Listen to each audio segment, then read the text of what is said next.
மலைகளின் இளவரசி என்றழைக்கப்படும் நீலகிரியில் 56% வனப்பகுதிகள் உள்ளன. இங்குள்ள அடர்ந்த காடுகளில் வன விலங்குகளின் எண்ணிக்கையும் கணிசமாக உள்ளது. குறிப்பாக இங்கு அதிக அளவிலான யானைகள் உலா வருகின்றன.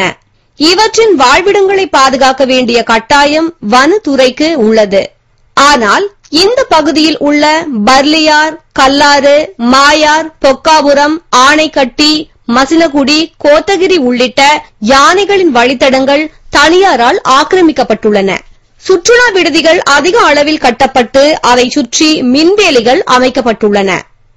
இந்த ஆக்கிரமிப்பால் யானைகள் வழிமாறி குடியிருப்புகளுக்குள் புகுந்து விடுகின்றன. சில நேரங்களில் யானைகள் கொல்லப்படும் பரிதாபமும் அரங்கேறுகிறது.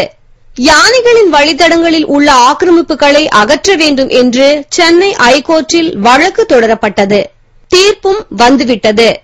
விதிமுறைகளை மீறி யானை வழித்தடங்களில் கட்டப்பட்டுள்ள விடுதிகளை அகற்ற வேண்டும். அத்தகைய கட்டடங்களுக்கு மின்சாரம், குடிநீர் இணைப்பையும் உடனடியாக துண்டிக்க வேண்டும் என்று ஐகோர்ட் உத்தரவிட்டது. இதையடுத்து மசினகுடி, உள்ளத்தி, சோலூர், கடநாடு ஆகிய பஞ்சாயத்துக்குட்பட்ட தனியார் மற்றும் அரசு நிலங்களை யானைகளின் வழித்தடமாக அறிவிக்க மாவட்ட நிர்வாகம் திட்டமிட்டுள்ளது.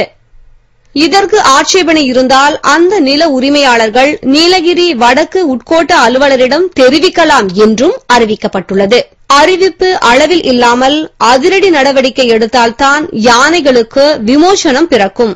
இல்லையெனில் யானைகளுக்கு மதம் பிடித்து அவைகளே நடவடிக்கையில் இறங்கினால் ஆண்டவனால் கூட காப்பாற்ற முடியாது.